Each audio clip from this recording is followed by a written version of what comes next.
Bonjour et bienvenue dans cette nouvelle vidéo. Aujourd'hui, je suis heureuse de partager avec vous un nouveau format qu'on me demande le plus, qui sont les mariages de journée. Alors, quels sont les pour, quels sont les contre? J'avais envie de vous donner un petit peu mon avis à ce sujet.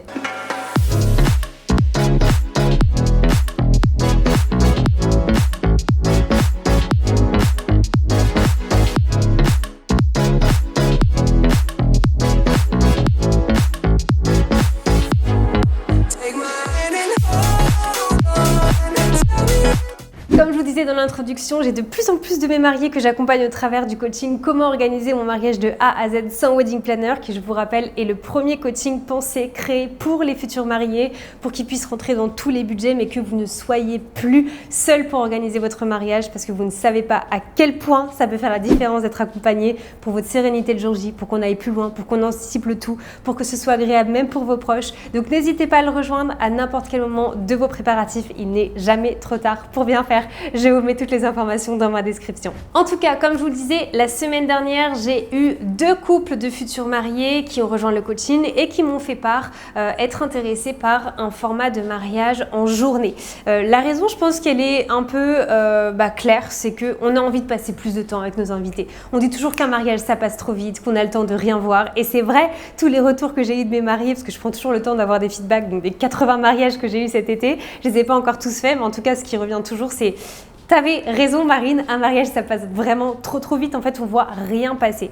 Et donc d'opter pour ce format en journée, on se dit bon la journée est quand même plus longue parce qu'on commence beaucoup plus tôt et du coup c'est sympa de profiter un peu de tout le monde. Et c'est aussi un format qui est très original. Par contre, une chose est sûre, c'est que si vous choisissez ce format, c'est une organisation à part entière. On peut pas se baser sur un mariage qui se déroule normalement avec une cérémonie laïque ou une cérémonie, peu importe, en milieu d'après-midi avec un cocktail de 18 à 20h, etc.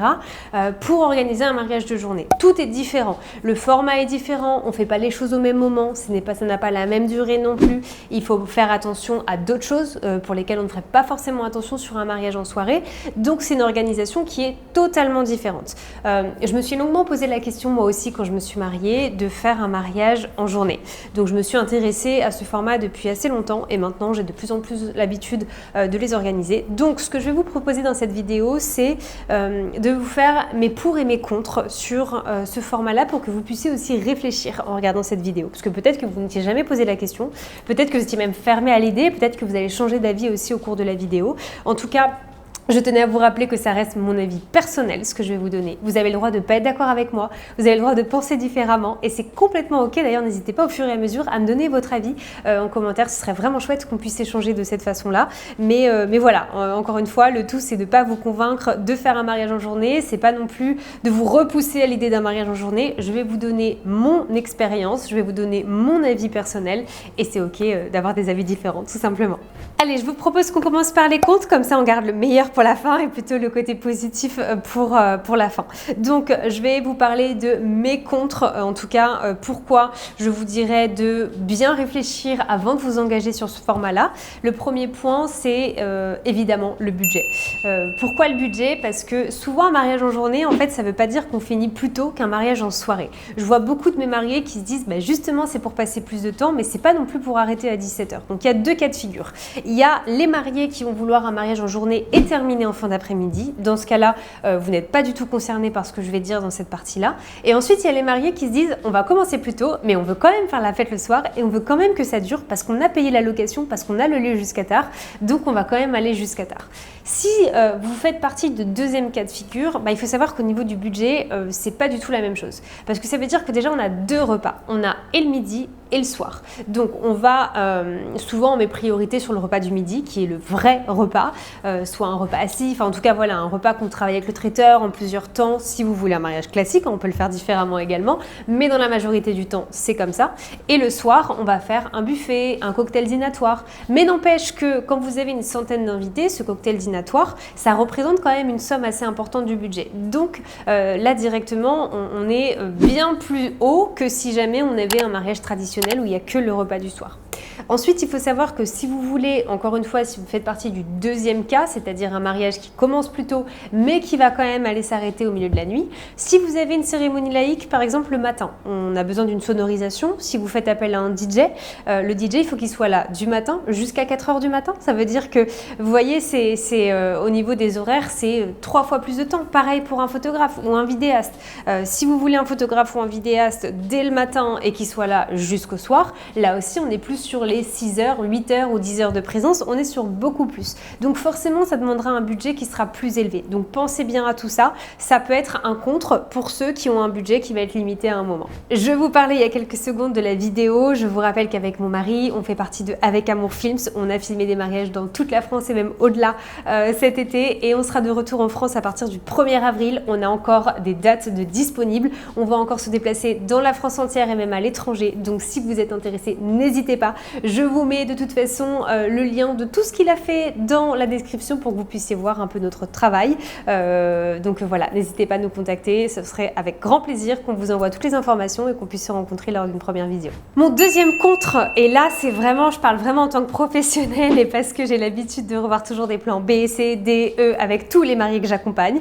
Parce que pour moi, le but c'est que même si on a un plan A et on a envie, et je touche du bois pour vous, ça pourrait être ce plan B, ce plan A, pardon, il faut toujours qu'on ait ce plan B, ce plan C ou ce plan D. Qu'est-ce qui se passe si finalement on avait tout prévu à l'extérieur, il pleut, on doit rentrer à l'intérieur? C'est pas de se dire, bon bah oui, on s'était dit qu'on allait dans la véranda. Non, c'est ok, on va dans la véranda, mais on sait comment va être agencée la véranda. On sait à quel endroit on va aller mettre les bancs. On sait à quel endroit va être le pupitre. On connaît les mesures, on connaît tout ça. Au moins, vous êtes sûr que tout est nickel et que tout est parfait et que vous ne stressez pas le jour J.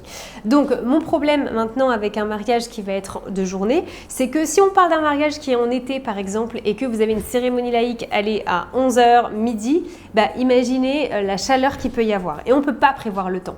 Donc, mon problème, c'est plutôt ça. C'est plutôt de se dire, ben ouais, c'est agréable, hein, un mariage en journée en été, on est content d'être dehors. Sauf que s'il fait trop chaud, c'est pas du tout agréable. Donc, le problème, c'est que vous allez avoir quand même une grosse partie de l'événement qui va se passer bien souvent en extérieur, qui va se passer à des heures où le soleil il tape quand même pas mal, ce qui est beaucoup plus compliqué pour des photos, pour des vidéos au niveau de la luminosité, mais qui également peut être un frein si jamais il fait beaucoup trop chaud.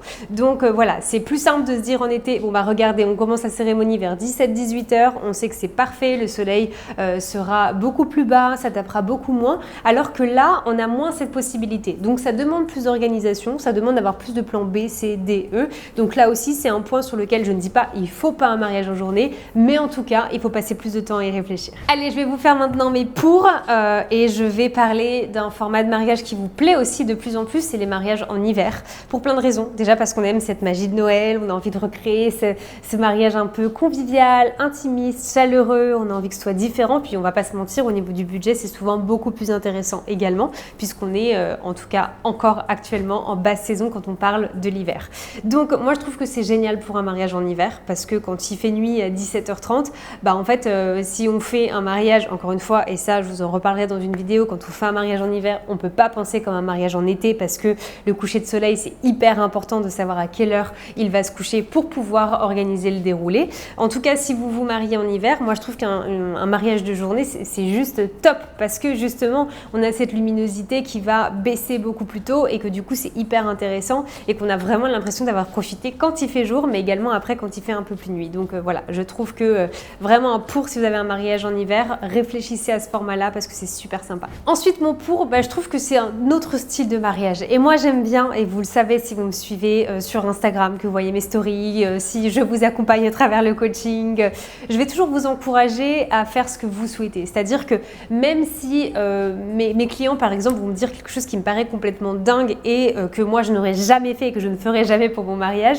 si je vois que c'est important pour vous, je vais vous pousser à le faire. En tout cas, j'aime qu'on se dise, voilà sur le papier ce qui se fait normalement, maintenant tout est possible. C'est-à-dire qu'on peut vraiment tout repenser depuis zéro, on peut le faire complètement différemment. J'ai des mariés qui font un mariage sur le thème du festival, j'ai vraiment d'ailleurs des mariés qui font un repas de Noël, enfin j'ai vraiment plein de choses différentes que j'aime beaucoup. Je pense que parce que moi je suis comme ça aussi, de toujours vous encourager à être vous-même et peu importe si vous vous éloignez un petit peu de ce qui se fait normalement et du regard des autres. Donc je trouve que c'est un format qui pour le coup est encore différent. On n'a pas trop l'habitude en France de voir des mariages comme ça en journée. Donc je trouve que c'est hyper original, différent et il y a plein de choses à faire qui sont chouettes. Et du coup ça crée une atmosphère atmosphère que je trouve aussi un peu plus conviviale, un peu plus style garden party où chacun est un peu libre parce que un mariage en journée, souvent il y a un temps qui est quand même libre pendant l'après-midi où les invités vont un peu se poser entre les deux repas. Donc je trouve que c'est aussi un moment qui est sympa pour tout le monde où on sent pas que tout est chronométré. En tout cas, sur les déroulés que je vois avec mes mariés, c'est souvent comme ça. Quand on sort de table le midi, il y a toujours un petit moment un peu de libre avant de reprendre le soir. Donc voilà, je trouve que c'est un format qui est super sympa, original, qui laisse plein de possibilités, justement de partir depuis une page blanche parce qu'on a tellement pas l'habitude de le voir que c'est pas encore hyper structuré comme avant, mais ça commence à l'être un petit peu. Donc voilà, en tout cas, je trouve que c'est très chouette. Voilà, globalement, j'avais envie de vous donner mon avis sur ces nouveaux formats. Donc comme vous voyez, que je trouve très sympa, mais comme toujours et comme tous les formats que vous allez me proposer quand je vous accompagne, c'est très sympa, mais posez-vous les bonnes questions parce que je veux simplement qu'il n'y ait pas de conséquences négatives pour vous, que vous ayez bien anticipé les frais, que vous ayez bien pensé à ce qui pourrait se passer. C'est vraiment mon rôle en tant que professionnel, c'est de vous faire réfléchir à ce qui peut se passer, c'est anticiper. Ok, c'est peut-être vous dire attention de temps en temps, mais c'est vraiment pour des bonnes causes et pour que tout se passe bien le jour J. Donc voilà, c'était mon avis, j'espère que ça vous a plu. Encore une fois, n'hésitez pas à checker le coaching, vous avez les 3 forfaits qui vous permettent de rejoindre le coaching, peu importe à quel endroit, à quel moment vous êtes de vos préparatifs. La différence entre les 3 se fera sur l'accompagnement, sur la recherche des prestataires ou si vous souhaitez simplement avoir accès à la plateforme. Tout est sur le site, je vous mets le lien. Encore une fois, un grand merci pour m'avoir suivi et je vous dis à la semaine prochaine pour une prochaine vidéo.